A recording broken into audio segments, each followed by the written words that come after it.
9 मार्च 2022 को भारत ने पाकिस्तान पर एक मिसाइल अटैक किया। मिसाइल का नाम है ब्रह्मोस मिसाइल। अब अटैक करने के बाद भारत क्या सफाई दे रहा है और पाकिस्तानी मीडिया क्या कह रही है, पाकिस्तानी जो प्रवक्ता हैं, जो मिलिट्री के प्रवक्ता हैं, वो क्या कह रहे हैं, सब चीजों के बारे में जानेंगे। देखिए, हो सकता है कि उनका पक्ष जो है वो आपको स्पष्ट ना पता लगे या आपको सच ना पता लगे, तो मैं आपको आज समझाने की कोशिश करूंगा कि ये अटैक हुआ या अटैक किया गया। तो बने रहिए मेरे साथ इस वीडियो में। जय हिंद। तो हुआ यूं कि 9 मार्च 2022 को भारत की एक मिसाइल जो है वो जाकर के पाकिस्तान की टेरिटरी में जो है वो ब्लास्ट हो जाती है। उसके 2-3 दिन बाद भारत जो है सफाई में कहता है कि ये टेक्निकल एरर थी, मतलब कोई तकनीकी खामी आ गई थी और हमारी मिसाइल जो है वो सीधे जाने की बजाय मुड़ करके पाकिस्तान में जाकर के ब्लास्ट हो गई।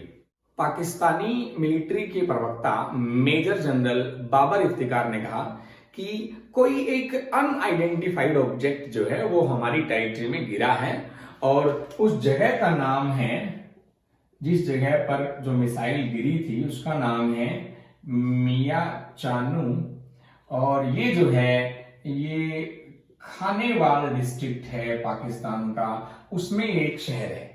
वहां पर एक अंडर कंस्ट्रक्शन बिल्डिंग पर जो है ये ब्लास्ट हुआ है, ये मिसाइल गिरी है। उनको नहीं बताया कि मिसाइल है, उन्होंने कहा कि एक अनआइडेंटिफाइड ऑब्जेक्ट है। फिर उन्होंने बताया कि जो भी ये अटैकिंग ऑब्जेक्ट था ये सुपरसोनिक था, मतलब साउंड की स्पीड से भी ज्यादा स्पीड से चलता है ये, ठीक है। उसके बाद उन्होंने कहा कि ये हमारी टेरिटरी में 124 किलोमीटर इसने ट्रेवल किया है, मतलब ये 4 मिनट का इसका जो है 4 मिनट्स का इसका जो टाइम ऑफ फ्लाइट है वो रहा है। ये सब बातें जो है वो पाकिस्तानी मिलिट्री के प्रवक्ता ने जो है वो एक्सेप्ट की है। अब पाकिस्तान का कहना है कि अगर ये गलती से हुआ है तो आपने हमें पहले इंफॉर्मेशन क्यों नहीं दी, हमें सूचना क्यों नहीं दी। दूसरा, अगर मान लीजिए जब एक नेशन किसी मिसाइल की टेस्टिंग करता है तो flight testing of ballistic missile agreement 2005 के अकॉर्डिंग जो है उसे दूसरे कंट्री को इन्फॉर्म करना होता है। 3 से 5 दिन की विंडो होती है, मतलब टेस्टिंग से 3 से 5 दिन पहले उसे बताना होता है।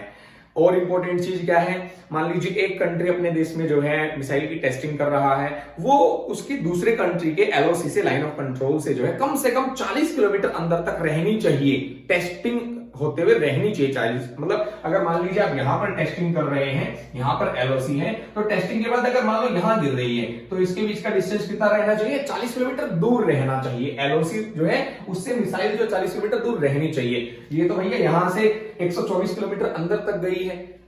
कहने का मतलब ये है कि पाकिस्तान कह रहा है कि हम इस मुद्दे को जो है इंटरनेशनल लेवल पर उठाएंगे और यूनाइटेड नेशन सिक्योरिटी काउंसिल जो उसमें भी इस मुद्दे को उठाएंगे और जो है बाकी देशों से भी कहेंगे कि इस मुद्दे पर जो है अपना स्टैंड लें।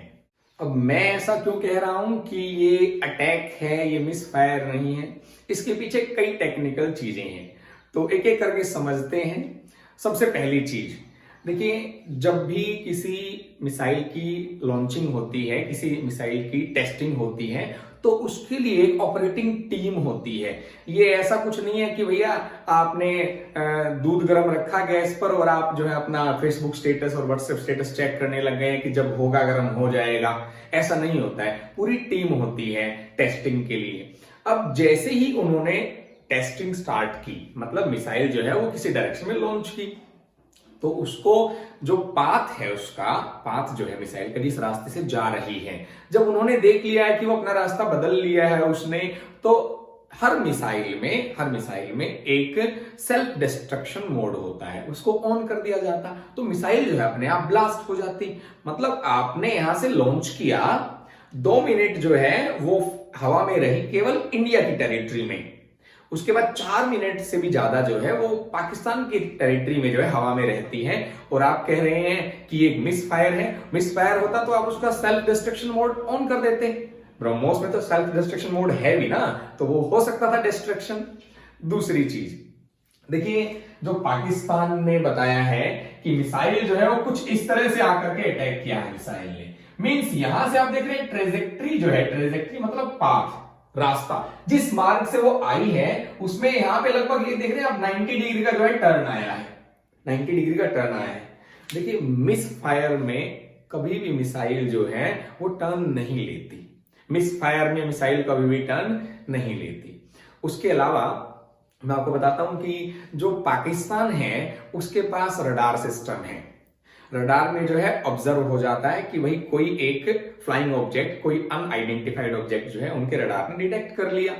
अब 124 किलोमीटर अंदर तक गया है, 124 किलोमीटर अंदर तक गया है। इसका मतलब यह है उन्होंने डिटेक्ट तो कर ही लिया था, साथ साथ उनका भी ऐसा ही सिस्टम है कि उनके पास ऑपरेटिंग टीम होती है, देखते रहते हैं रडार पे क्या चल रहा है क्या नहीं चल रहा है। लेकिन एक्चुअल में क्या है, उनके पास कोई ऐसी टेक्नोलॉजी ही नहीं है जिससे उस मिसाइल को रोका जा सकता था। क्योंकि मैंने आपको बताया हुआ है ब्रह्मोस है, ब्रह्मोस के बारे में आप नहीं जानते हो तो मैंने एक स्पेशल वीडियो बना रखी है ब्रह्मोस के ऊपर, आप उसको जाकर के देख सकते हैं मेरे चैनल पर जाकर। तो एक ये पॉइंट हो गया कि इतना टाइम होने के बाद भी जो है उसे डिस्ट्रॉय नहीं किया गया। और सबसे मेन पॉइंट क्या है कि किसी भी कंट्री के एयर स्पेस में अगर कोई अनआइडेंटिफाइड ऑब्जेक्ट आ जाता है और इतने टाइम तक रह जाता है, 4 मिनट बहुत बड़ा टाइम होता है, बहुत ज्यादा टाइम होता है, तो उसे जो है डिस्ट्रॉय करना होता है। जो स्टैंडर्ड ऑपरेटिंग प्रोसीजर है, एसओपी जो है उसके अकॉर्डिंग जो है उसे डिस्ट्रॉय कर देना होता है। बाद में पता लगा लेंगे भाई किसका था, क्यों आया था, कैसे आया था, किसी ने भेजा था, गलती से आया था, वो बाद की बातें होती है, लेकिन उसे डिस्ट्रॉय करना होता है। अब उन्होंने भी यही कहा है कि हम ऑब्जर्व कर रहे थे। ऑब्जर्व क्या कर रहे थे भाई, तुम दूध उबलेगा मलाई आएगी, भैया कहीं गिर जाता, वो बिल्डिंग पे गिर जाता, कहीं वो मार देता तुम्हें, वो ब्रह्मोस था वो तो यहां से जो किया गया है वो तो बाद में हमें पता लग ही जाएगा कि ऐसा क्यों किया गया था। बट एक्चुअल में ये एक मिसफायर नहीं हो सकता, मेरे अकॉर्डिंग तो ये मिसफायर बिल्कुल भी नहीं था।